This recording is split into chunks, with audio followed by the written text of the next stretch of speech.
오늘 함께 보신 본문으로 환경 탓하지 말고 책임 있게, 환경 탓하지 말고 책임 있게라는 제목으로 잠시 말씀의 은혜를 나누겠습니다. 아, 남과 북 그 왕조가 각각 나뉘었는데, 저희도 남과 북 왕조의 이름을 다 외우면 좋지만, 적어도 남쪽 왕조 정도는 우리가 좀 익숙하게 좀 외워두시면 성경을 이해하기에, 또 성경을 읽으실 때 또 굉장히 좋을 것 같습니다. 나름의 방법대로 외우시면 좋겠습니다. 이제 남쪽 왕이 한 20명 정도 되는데, 아, 뭐, 아마 학창 시절에 이렇게 암송들 많이 하셨잖아요. 저도 이렇게 암기 하면서, 야, 이걸 다 외우기가 어려워서 썼던 방법 중에 하나가, 이렇게 앞에 핵심적인 단어 이렇게 해가지고, 그래서 나중에 이제 그 단어만 딱 외워두면 뒤에가 이제 생각이 나잖아요. 그래서 그렇게 외웠던 기억을 되살려서, 이 남쪽 유다 왕이라도 북쪽은 외우면 좋지만 뇌 용량이 좀 한계가 있으니까 남쪽이라도 좀 외워두자 해가지고, 이제 핵심 그 단어 5개씩 끊어서 이렇게 외우고 있는데, 우리 성도님들도 나름 한번 외워두시면 좋겠습니다. 그래서 저는 이렇게 외웠습니다. 르 아비 아사 밧 람, 르 아비 아사 밧 람, 아하 달스 마샤 웃, 이런 식으로 앞에 핵심 단어들 뭔 소린가 하시겠는데, 어쨌든 나름의 이 성경을 이제 우리가 그냥 은혜로도 읽지만 또 어느 정도 알고 있어야 신앙생활하고 또 성경을 이해할 때 도움이 됩니다. 제가 왜 이 말씀을 이제 드리냐면, 열왕기나 그다음에 역대기는 전부 왕들에 대한 이야기잖아요. 근데 외국 사람들 귀에 우리나라 사람 이름들이 다 그 이름 같고, 또 우리나라 사람들 귀에 외국 사람들 이름이 다 똑같고 그렇습니다. 그래서 헷갈리고 잘 안 외워지고, 나름의 이 이름을 좀 외워두시면 이름, 지명 이런 것들을 우리는 하찮게 보는데, 사실은 성경 전체를 이해하는데 굉장히 중요한 것이 되기 때문에 좀 외워두시면 좋겠다. 어제는 이제 르 아비 아사 밧람, 여호람이거든요. 람이, 이 여호람이 5번째 왕입니다. 남유다의 5번째 왕 여호람에 대한 기록 중에 가장 이제 눈에 띄는 기록이 뭐냐면, 왕들 중에 처음으로 왕들의 이 묘실에 안치되지 못한 왕.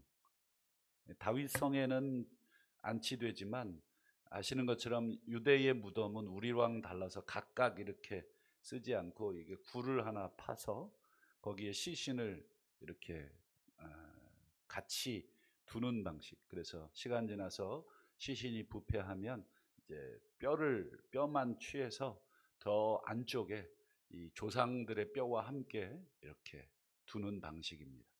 그런데 이 여호람 왕은 최초로 이 왕들, 저기 조상들이겠죠. 이 조상들의 이 묘실에 함께 안장하지 않게 되는, 한마디로 이 어떻게 보면 가문에서 거부되는 그런 서글픈 왕이 됩니다. 이유가 뭐냐? 우리 어제 보셨던 것처럼 이 왕이 되고 나서 제일 먼저 한 게 뭐냐면, 동생들 싹 죽이는 거. 그 당시에 이제 왕자들의 난들이 있잖아요. 그러니까 아버지가 그거 염려해서 이 동생들을 다 이렇게 흩어놨어요. 다른 지방에. 그런데 그것도 불안한 거죠. 동생들을 왕이 되고 나서 싹 다 죽여버립니다. 정말 있을 수 없는 일이죠. 아무리 왕권에 대한 견제가 있다 할지라도 그건 하나님의 뜻에 어긋나는 것입니다. 아무리 자신의 왕권에 위협이 된다 그래도 누군가를 제거하고 죽이는 것은 하나님 기뻐하지 않죠. 그리고 또 잘 아시는 것처럼 이제 우상 숭배하는 것, 이런 걸로 인해서 이 여호람은 이 엘리야 선지자의 경고를 받습니다. 엘리야 선지자가 경고하지만 끝끝내 이 경고를 듣지 못하죠. 그래서 그 결과 어떻게 되냐면 이 여호람 왕도 이 전쟁에서 아들들을 다 잃게 됩니다. 하나님이 좀 어떻게 보면 그대로 갚아주시는 거죠. 자기의 동생들 싹 죽였을 때 자기 아들들을 싹 다 하나님이 전쟁에서 걷어가시고, 자신도 어떻게 됩니까? 아마 뭐 이 창자가 빠져나오는 병에 걸렸다. 이게 도대체 어떤 병인지 잘 모르겠습니다만 어쨌든 이 창자가 빠져나와서 2년 만에 죽습니다. 그러니까 병에 걸리고 2년 만에 창자가 다 빠져나와서 죽었다. 그래서 아마 이 부정하게 여겨져서 왕실의 묘실에 안장되지 못하는 그런 최초의 왕이 됩니다.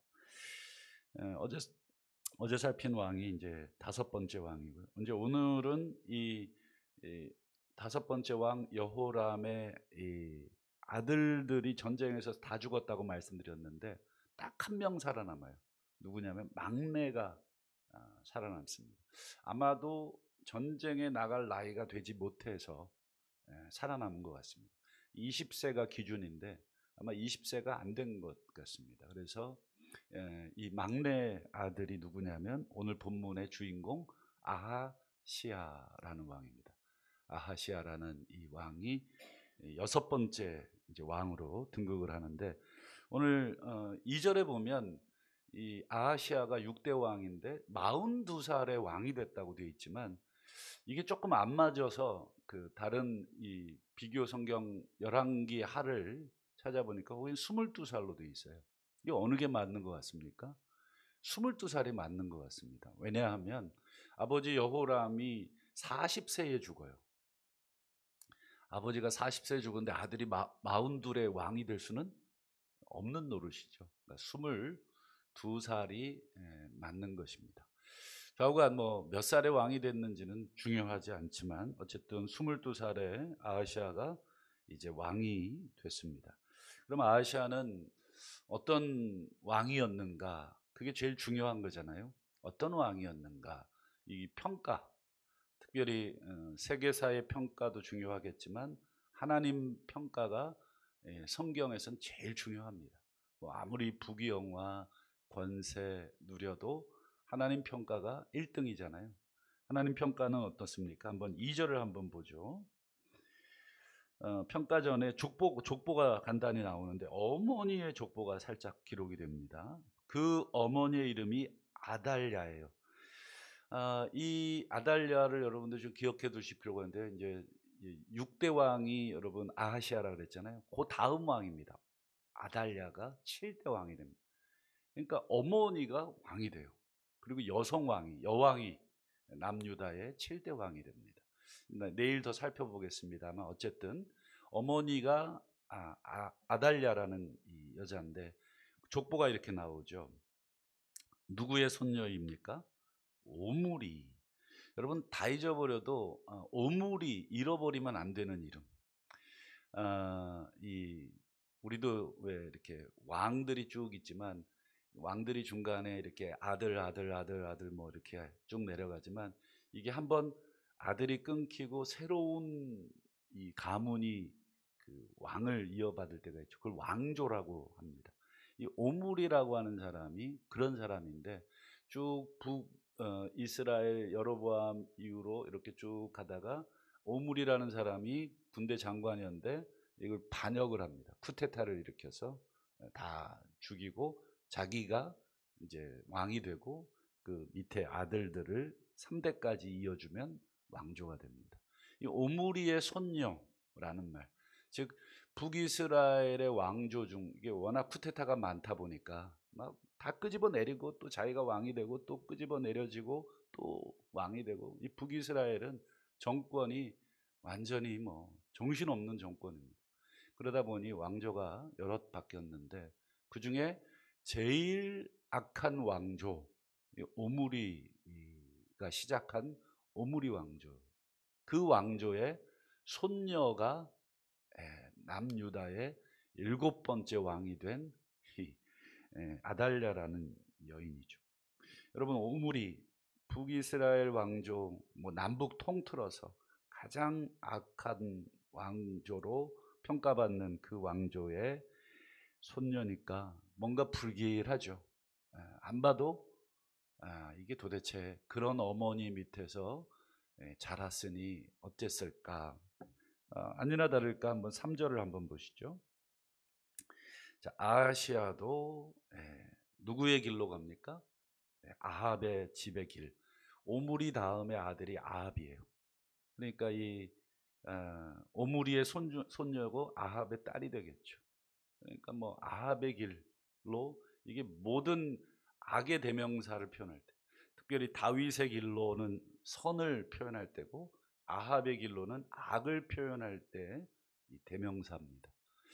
그러니까 이 아하시아도 이 어머니 아달랴의 가르침을 뒤에 보세요. 어머니가 꾀어 이 아합의 집의 길로 행하였다. 악을 행하였다. 그러니까 22살의 왕이 되기 전까지 가정교육을 받잖아요. 특별히 유대 사회는 모계 사회입니다. 모계 사회. 어머니가 신앙교육을 다 책임집니다. 물론 아버지도 책임을 지지만 대부분 그 자녀들과 엄마의 그 밀착 관계가 지금도 그렇습니다.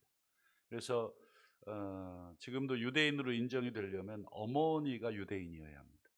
아버지는 한국인이어도 괜찮습니다. 그만큼 어머니의 영향력이 강한 사회죠. 이 아합의 집의 길이라는 이 표현이 한 번만 사용된 게 아니라 4절과 5절을 한번 계속해서 보죠. 그가 패망하게 하는 아합의 집의 가르침을 따라 여호와 보시기에 아합의 집같이, 여기 벌써 2번이나 아합의 이름을 언급하죠. 또 5절도 보세요. 아하시아 왕이 아합의 집의 가르침을 따라갔다. 전부 누구 영향이겠습니까? 그렇죠. 어머니의 영향입니다. 그 어머니, 이스라엘의 7번째, 남유다의 7번째 왕이 된 아달랴 여인의 가르침을 따라, 이런 뜻입니다. 아합의 집으로 표현됐지만 실제적으로는 어머니가 계속해서 자식을 가르친 것이죠. 한마디로 이 남유다의 6번째 왕 아하시아는 좀 어떻게 보면 집안이 신앙적으로는 굉장히 안 좋죠. 아버지도 창자가 빠져나와서 죽을 병에 걸려, 그건 하나님의 이제 진노로 죽은 것이죠. 어머니는 또 오므리의 손녀딸이고, 그러니까 이 아하시아 왕은 이 자라난 가정 환경이 사실은 조금 좋지 않았다. 그렇지만 그래서 안타깝게도 이 아하시아 왕은 정치, 외교, 국방 등등 어떤 왕으로서 수행해야 될 정책들을 전부 누구와 결탁해서 결정했겠습니까? 그렇죠. 아합 집안과 계속 결탁되어 있는 것이죠. 최근에 우리 대한민국의 대통령이 자꾸 무속인하고 결탁됐다는 그 보도가 지금 조금씩 드러나고 있잖아요. 처음에는 설마 했던 그런 일들이, 여러분, 무속과 결탁해서 나라를 다스린다.